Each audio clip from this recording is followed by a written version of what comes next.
بسم اللہ الرحمن الرحیم سبحانک لا علم لنا الا ما علمتنا انک انت العلیم الحکیم اللہم صل وسلم علی نبینا محمد وآلہ وصحبہ وسلم قال النبی صلی اللہ علیہ وسلم الغناء ينبت النفاق في القلب كما ينبت الماء الزرع او کما قال علیہ الصلاۃ والسلام۔ رسول اللہ صلی اللہ علیہ وسلم نے ارشاد فرمایا، گانا دل میں نفاق اس طرح اگاتا ہے جیسے پانی کھیتی کو اگاتا ہے۔ حدیث مبارکہ کی تشریح کچھ یوں ہے کہ گانا گانے سے دل میں نفاق پیدا ہوتا ہے، اور یہ مشبہ ہے، مشبہ بھی آگے ہے کہ جس طرح پانی کھیتی کو اگاتا ہے اسی طرح دل میں نفاق بڑھتا ہے۔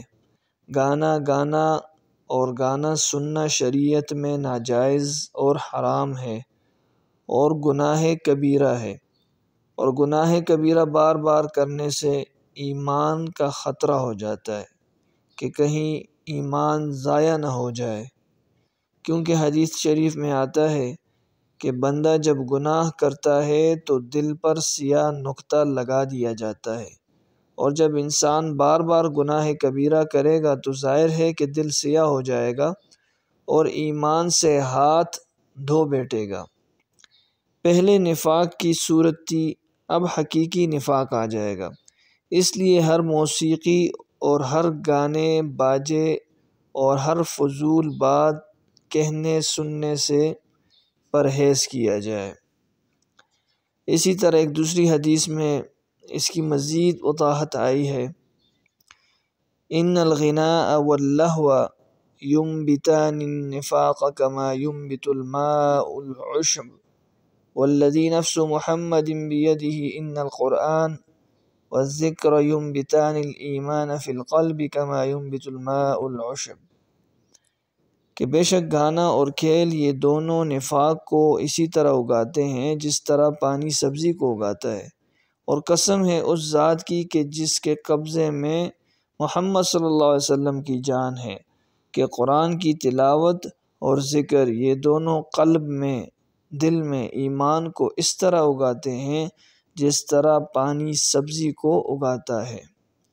فقہ حنفی کی مشہور کتاب فتاوی قاضی خان میں کیا لکھا ہے سنیے کہ لہو و لعب کی چیزوں یعنی ساز اور باجوں کا سننا حرام اور سخت گناہ ہے، اور استدلال میں یہ روایت پیش کرتے ہیں کہ جس میں آپ صلی اللہ علیہ وسلم نے ارشاد فرمایا کہ باجوں کا سننا گناہ ہے اور اس کے پاس بیٹھنا فسق ہے، اور اس سے لذت حاصل کرنا کفر ہے۔ آج امت کے پستی میں جانے کے اسباب میں سے ایک سبب یہ بھی ہے کہ امت تلاوت اور ذکر کو چھوڑ کر گانے بجانے میں مشغول ہو گئی ہے۔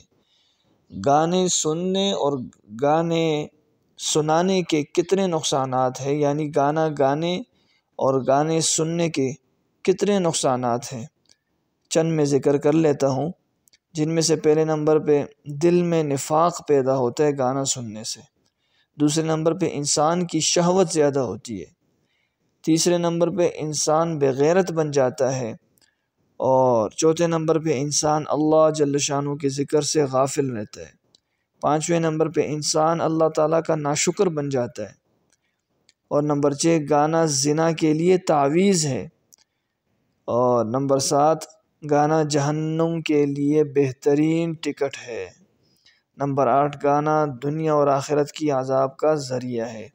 اسی وجہ سے ایک روایت میں آتا ہے کہ جو بندہ گانا سنتا ہے تو قیامت والے دن اس کے کان میں گرم سیسا ڈالا جائے گا۔ اللہ پاک ہم سب کی حفاظت فرمائے۔ گانا انسان سے اللہ تعالیٰ کا خوف ختم کر لیتا ہے، بات سمجھ میں آ گئی؟ گانا سننے والے سے فرشتے دور اور جنات اور شیاطین اس کے پاس رہتے ہیں۔ حدیث مبارکہ کی لغوی صرفی تحقیق، الغنا گانا، جمع اغانی، سمجھ آ گئی؟ غنی یغن سمع یسمع سے بمعنی مالدار ہونا۔ اسی طرح ینبتو نبت ینبتو نباتاً بمعنی سبزہ زار ہونا۔ ینبت لکم بہ الزرع، سمجھ آ گئی؟ النفاق یہ باب مفعلہ کا مصدر ہے، بمعنی زبان سے اسلام ظاہر کرنا اور دل میں کفر رکھنا، نفاق اسی کو کہتے ہیں۔ القلب بمعنی دل، جمع قلوب ہے۔ قلب یقلب قلبا بمعنی الٹ پلٹ کرنا۔ قال تعالی وجاء بقلب منیب۔ الزرع کھیتی، اس کی جمع زروع ہے بمعنی بیج ڈالنا۔ قال تعالی کزرع اخرج شطأہ۔ امید ہے کہ یہ لغوی صرفی تحقیق اور حدیث مبارکہ کی تشریح آپ کو سمجھ آئی ہوگی۔ انشاءاللہ کل کے سبق میں آپ کی خدمت میں حاضری ہوگی۔ والسلام علیکم ورحمۃ اللہ وبرکاتہ۔